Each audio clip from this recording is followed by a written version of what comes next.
Hello दोस्तों, कैसे हैं आप लोग। तो पिछले वाले वीडियो में आपको कंप्रेसर के प्रकार के बारे में बताया था। तो आज के इस वीडियो में जानेंगे रेसिप्रोकेटिंग कंप्रेसर की महत्वपूर्ण जानकारी, कैसे काम करते, क्या क्या सामग्री इसमें लगा होता है।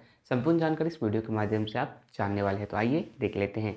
चैनल पर पहली बार आए हैं तो चैनल को सब्सक्राइब जरूर कीजिएगा। तो आइए देखते हैं।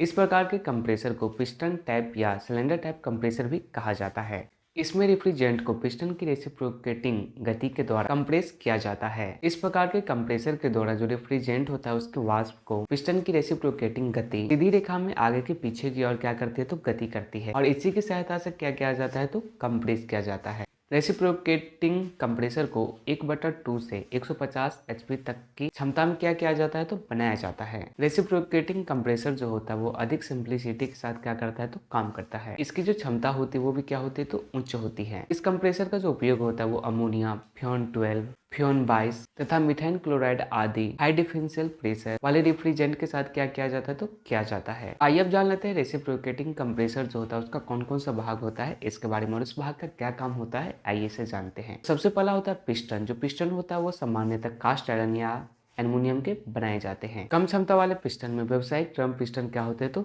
लगे होते हैं। पिस्टन जो होता है वो पिन के द्वारा कनेक्टिंग रॉड से क्या होता है तो जुड़ा होता है। जो पिस्टन की ऊपरी सतह होती है वो क्या होती है तो चिकनी होती है और पॉलिश किए हुए होती है। कंप्रेसर की अधिक कार्य क्षमता के लिए सिलेंडर तथा पिस्टन में कम क्लियरेंस होता है। जो क्लियरेंस होता है वो 0.0003 इंच के क्या होता है तो आसपास होता है या फिर इसके आसपास रखा जाता है। इसके बाद इसमें आता है सिलेंडर।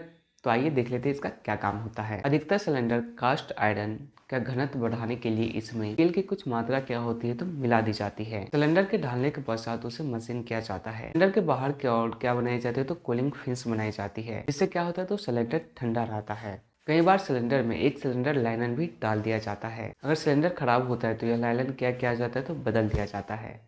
तो सिलेंडर क्या होता है समझ गए। इसके बाद नेक्स्ट होता है क्रैंक शाफ्ट। जो क्रैंक शाफ्ट होता है वो क्या होता है तो कंप्रेसर का जो क्रैंक शाफ्ट होता है इसे बाहरी शक्ति द्वारा चलाया जाता है तथा क्रैंक शाफ्ट की घूर्णीय गति को कनेक्टिंग रॉड के द्वारा रेसिप्रोकेटिंग गति में क्या किया जाता है तो परिवर्तित किया जाता है। इसके बाद नेक्स्ट पार्ट आता है कनेक्टिंग रॉड तथा गजन पिन। यह क्या काम करता है आइए इसे जानते हैं। पिस्टन को क्रैंक शाफ्ट के द्वारा जोड़ने के लिए कनेक्टिंग रॉड का क्या किया जाता है तो प्रयोग किया जाता है। इसके बाद जो नेक्स्ट पार्ट आता है वो होता है वाल प्लेट असेंबली। वाल प्लेट असेंबली का क्या काम होता है आइए इसे समझते हैं। वाल plate section read discharge read वाल प्लेट असेंबली बनाती है। जो प्लेट होता है वो हार्ड स्टील का क्या किया जाता है तो बनाया जाता है। इसके बाद आता है साफ्ट सील। नेक्स्ट पार्ट जो आता है वो क्या आता है तो साफ्ट सील आता है। साफ्ट सील का क्या काम होता है आइए से जानते हैं। जो होता है वो कंप्रेसर का एक मुख्य भाग होता है। इसके द्वारा क्या किया जाता है तो लीकेज को रोका जाता है, जिससे जो कंप्रेसर का क्षमता होता है वो कम होने से क्या होता है तो बच जाता है। इसके बाद जो होता है वो होता है ऑयल बड़क। ऑयल बड़क क्या होता है आइए से समझते हैं। इसका जो काम होता है वो कंप्रेसर में ऑयल की जो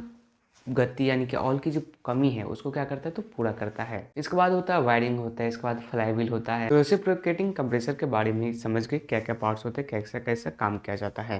तो आगे की वीडियो में आपको रोटी कंप्रेसर के बारे में बताएंगे। वीडियो पसंद आ रहा है तो लाइक जरूर कीजिएगा। Thanks for watching this video. Thank you.